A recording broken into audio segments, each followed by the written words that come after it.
Boxers, and welcome back to another Star Wars Unlimited Leader Spotlight. Today's video, we're going to look at another leader from the second set of the Star Wars Unlimited trading card game, Shadows of the Galaxy. Disclaimer before we go on with this. This is not a meta-analysis. This is personally just my opinion, and of course, not every great card will be featured in today's video. What does all this mean? It means that the cards talked about in today's video are going to be A, the best fit for these leaders in terms of competitive viability. B, they're not going to be cards that you think are great with these leaders, because it's my opinion. And C, if I do think a card is great with this leader, I might have simply just forgot to put it into this video, or simply just did not have enough time to include it in here. If I did forget either the A, best card, or B, your favorite card, please let me know in the comment section below.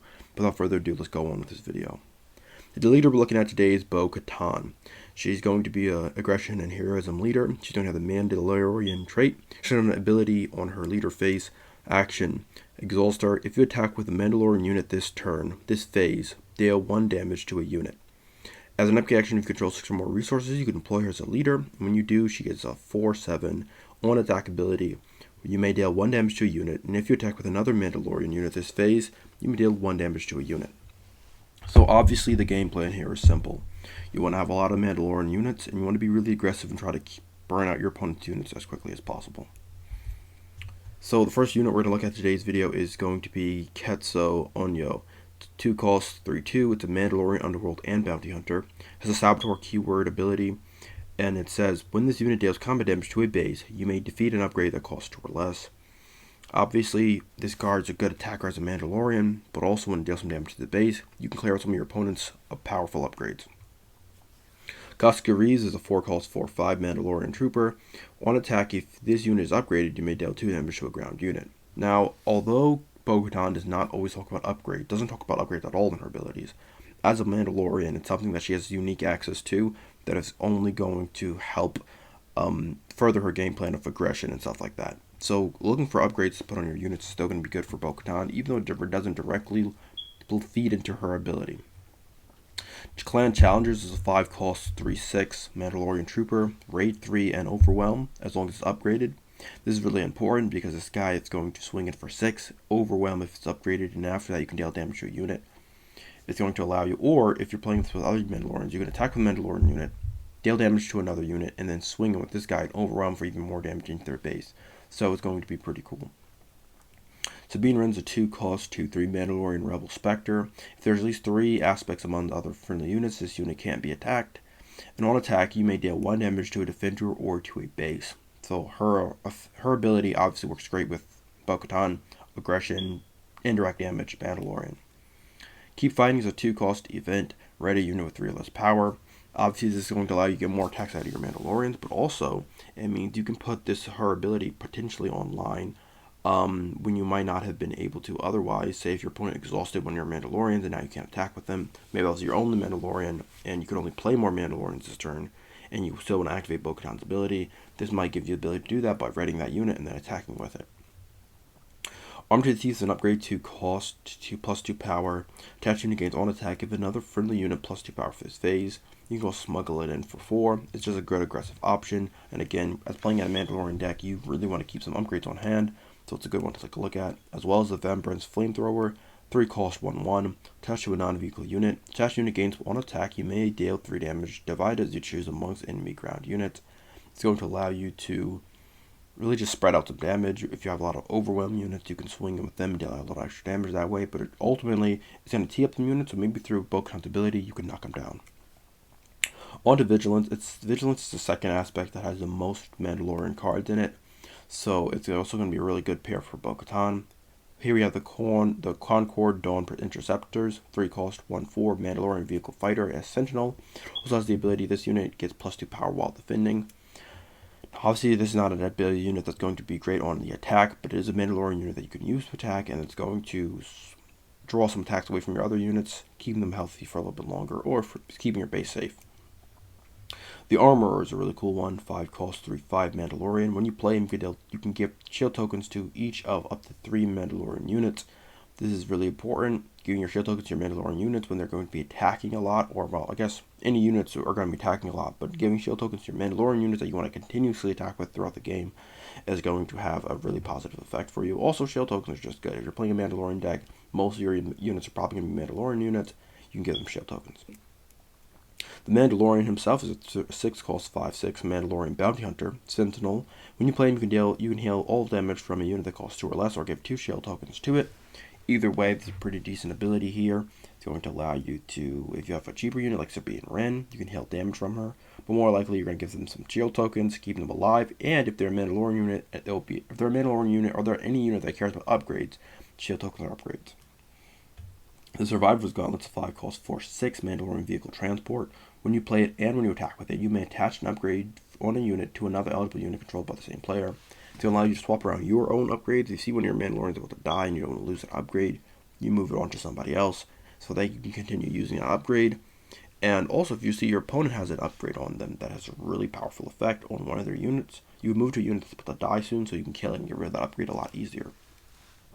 Moment of Peace is a 1 cost, one cost event, give a shield token to a unit. Obviously, upgrades are good for Mandalorians. Shield tokens are to keep your Mandalorians alive. It's just an option you can look at. Foundling is a 1 cost +1/+1. The attached unit gains the Mandalorian trait. Although this may not be the most powerful card in the game, even though you're playing a Mandalorian deck, there are going to be some cards you want to play that aren't Mandalorians. And so this might be a way to give them the Mandalorian trait so they can work with some of your other cards. Mandalorian Armor is a 2 cost attached to a non-vehicle unit. When played, if the attached unit is a Mandalorian, give a shield token to it. Also gives you +1/+3 stats. +1 attack, +1 power, +3 HP. The Vibran's Grapple Shot's a 2 cost attached to a non-vehicle unit. The attached unit gains on attack, Exhausted Defender, and it's also +2/+2 upgrade. Onto the Cunning Aspect symbol. There's not really any Mandalorians within the Cunning symbol, but there are some cards that work with upgrades that you may want to take a look at if you go for the Cunning game plan. And obviously, just doesn't mean Cunning's bad with Bo-Katan. It just means in terms of looking for sheer synergy with her character's abilities, you may not be able to find it here, but it doesn't mean that within her playset, within Cunning, you can't find some really cool combos. So one is Criminal Muscle, 1 cost 2/1. Underworld. When played, you may return a non-unique upgrade to its owner's hand. This can be your opponent's upgrade, but also be one of your own upgrades you want to play down on a different unit. Tobias Beckett's a 4 cost 4/5 Underworld. When you play a non-unit card, you may exhaust a unit that costs the same or less than the card you played. Use this ability only once each round. You can also smuggle him for 5 and Vigilance, which would be a 7 for Bo-Katan, so you're probably not going to do that. But ultimately, he's another card that's going to look at cards that aren't unit cards, which are upgrades and events, cards you may want to take a look at if you're playing a Mandalorian deck, or really any deck, to be honest, and they can help you out in that way.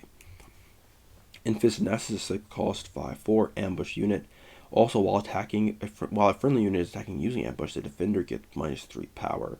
So you're probably not going to be playing a ton of ambush units, but if you have some ambush units, you want to build your deck around that, you can give an ambush to some of your other Mandalorian units through various effects or through certain effects, then maybe you can take a better use of this card. But ultimately, I think it's something you want to take a look at, because being able to ambush in a unit, attack with it, then use Bo-Katan's ability may catch your opponent off guard. Ezra Bridges, a 3 cost 3/4. He has the ability, when this unit completes an attack, look at the top card of your deck. You may play it, discard it, or leave it at the top of your deck. This is overall a good ability, and although he may not be a Mandalorian, he's going to help you look for those Mandalorians. So if you don't have a Mandalorian in your hand, you use his ability, you see if there's a Mandalorian to the top of your deck. If there is, you play it. If there isn't, you get rid of it. Or if it's just a good card, you leave it there. Greedo's a 1 cost 3/1. When defeated, you may discard a card from your deck. If it's not a unit, deal 2 damage to a ground unit. Obviously, here it's going to do some indirect damage, which is kind of Bo-Katan's game plan. But also, if you're playing a lot of upgrades, or a decent amount of upgrades, or a decent amount of events, and a decent amount of upgrades, then you have a higher chance of hitting this ability than some other decks out there. Swoop Down's a 1 cost on attack with a space unit. It gains Saboteur and can attack ground units for this attack. If it attacks a ground unit, it gets +2 power, and the defender gets -2 power for this attack. Obviously, here there are some space units with the Mandalorian trait. You play Swoop Down. You swoop down with the Mandalorian unit. You swing in. You get this effect, and you get the daily damage to a unit through Bo-Katan's ability. Shoot First, 1 cost attack with the unit. It gets +1 power for this attack and deals its combat damage before the defender Obviously here, if you want to have a Mandalorian that has a little weak on health, a little low on health, you still want to keep it around for at least another turn or something, or at least a little longer. You play this card, you swing in, you kill, and you activate Bo-Katan's ability, and so on and so forth. First, Surprise Strike is a 2-cost event. Attack with a unit, it gains +3 power for this attack. Not the most powerful event of all time, but if you're attacking with a unit, you might as well get as much out of it as you possibly can. If you're attacking with an overwhelm unit or something, this can also really help in that situation as well. Enticing rewards at 1 cost, +0/+0, bounty upgrade. Attach unit gains bounty. Search the top 10 cards of your deck for 2 non-unit cards, reveal them, and draw them. Then, if this unit isn't unique, discard a card from your hand. So obviously it's going to allow you to search out some upgrades you might want to use or some events that will help you with your Mandalorian game plan, and so it's really important to maybe consider this if you're playing Cunning. Jetpacks is a upgrade 2 cost, +2 power, good for aggression. Play on a non-vehicle unit. When played, give a shield token to the attached unit at the start of the regroup phase. Defeat that token. If you play this onto a Mandalorian, you swing with it, you're going to lose that shield token anyway, so you don't really care that much. On to Command. Command's an interesting one for Bo-Katan, but there are some Mandalorians in here. There are some cards you may want to take a look at for Bo-Katan, and there's one card, which everybody knows at this point, that is Command that you really can't talk about Mandalorian leader without talking about. So here we have the Sundari Peacekeeper, 3 cost, 1/5 Mandalorian Trooper, grade 2, restore 2. He has all attack effects. He's a Mandalorian, so he's obviously perfectly synergistic with Bo-Katan. The Patrol Wing is a 5 cost, 4/6 New Republic vehicle fighter. When played, you may attack with a unit. If you have the initiative, it gets +2 power for this attack. Obviously, it's not exactly a Mandalorian or Bo-Katan themed card, but it's dealing with all attacks and attacking, which is sort of your game plan here. Cobb Event's actually a really good one here for Bo-Katan. 3 cost, 3/2, French Official. When defeated, search your top 10 cards of your deck for a unit that costs 2 or less. Discard it. For this phase, you may play that card from your discard pile. Obviously, if you don't have a Mandalorian in your hand, this is a great way to search it out and be able to play it this turn for free. Yeah, although it has to be a low-cost Mandalorian card, but getting a free Mandalorian is a free Mandalorian. Next up, we have Wedge Antilles, 5 cost, 5/5 Rebel. Each friendly vehicle unit gets +1/+1 and gains ambush. There are some Mandalorian vehicles, so you use the Wedge, you play him down, you play down the Mandalorian vehicle, gain ambush, you attack with it, you put Bo-Katan's ability online, use Bo-Katan's ability. I would say it writes itself, but it is a roundabout way of getting it done, but it's something you could take a look at if you wanted to. Rogue Squadron Skirmishers, 6 cost, 4/6 ambush unit that says when played, return a unit that costs 2 or less from a discard pile to your hand.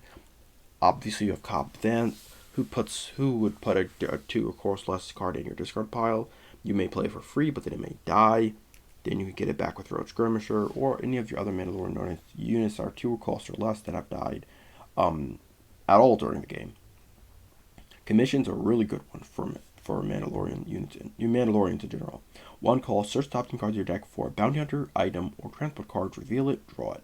So obviously you're not working directly with bounty hunter items or transports, but there are bounty hunter Mandalorians, there are transport Mandalorians, and there are items that are upgrades that you would want to get to further your Mandalorian game plan. So overall, all in all, it's just a really good card for Bo-Katan. Timely Intervention is really good here. It's a 1 cost. Play a unit from your hand, give an ambush this phase. Same thing, you play a unit from your hand, you give an ambush to the Mandalorian unit, you swing with it, you swung with the Mandalorian unit, you activate Bo-Katan's ability, you deal it damage. Well, I mean, obviously you can't do that in all in one action, but this card allows you to do it in 2 actions. Recruit, so 1 cost. Event is lets you search top 5 cards of your deck for your unit, reveal it, and draw it. Not the most powerful card in the game, no. Probably a lot better options, yes. But if you're looking for sure raw efficiency to get your Mandalorian units, disregarding the fact that they're transports, disregarding the fact that they're bounty hunters, disregarding the fact that maybe you don't even want to get a Mandalorian unit at this point in time, this is a universal card.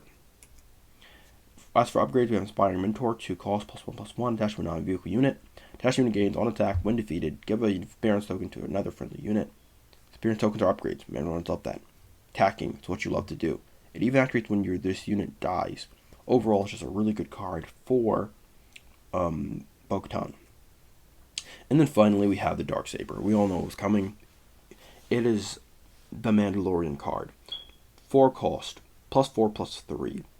Item, so you can search that with commission. Mandalorian, so you can search that with some cards that allow you to search that out. And then also, when you can attach it, you have to attach it to a non-vehicle unit. When playing this upgrade onto a Mandalorian unit, ignore your aspect penalty. Now, obviously, this means you would probably put this card in every Mandalorian deck, no matter whether you're playing Command or not. But if you are playing Command, it means you can put this card onto other units that aren't Mandalorian and still play good well into your Mandalorian deck. Attach unit gains on attack, give an experience token to each other friendly Mandalorian unit. Good, just really good. Good stats, good effect. On to heroism cards. She has Protector of the Throne. It's a 3 cost 2/4 Mandalorian. When it's upgraded, it gains Sentinel. Keep your upgrades on hand. Then we have This Is the Way, 2 cost event, Mandalorian. Search the top 8 cards of your deck for up to 2 Mandalorian or upgrade cards, reveal them and roll them. You're going to play 3 copies of this in this deck, for sure. Maybe not, but it's just a really good card. You're going to play this card in this deck. And then finally with Mandalorian Warrior, not the most powerful card in the game, but it's 3 cost, 3/3 Mandalorian. When you play it, you give an experience token to another Mandalorian unit, which you might be interested in. And that's Bo-Katan. She is a very straightforward card. A lot of cards in Star Wars Unlimited are, but she more so. You want to play Mandalorians, you want to try to deal as much damage as you possibly can. I think she's cool. I think she has a lot of cool things you can do with her in terms of dealing. They have that free damage point. You don't have to pay anything for ability. You do have to exhaust, but you don't have to pay anything in terms of resources. Your only cost is obviously having attack with the Mandalorian unit. So you're playing aggression. You're an aggression leader. You want to deal as much damage as possible. You want to do with Mandalorian units. I think it's a really cool leader. Not my favorite, not my personal favorite, but I think it's something that a lot of people think are cool because a lot of people just love burn damage and they love just being aggressive. But that's me all for today's video. Come back for more Star Wars Unlimited YouTube videos in the future. Leader spotlights, hopefully otherwise as well. And I hope to see you guys there. Well, that's going to be all for now, but if you guys enjoyed this video, make sure you guys go ahead and watch some of our other videos that we've made on this channel. Also, give this video a like if you thoroughly enjoyed it. And of course, subscribe to the channel so you don't miss any of our future content. And I hope to see you guys back at the Roost.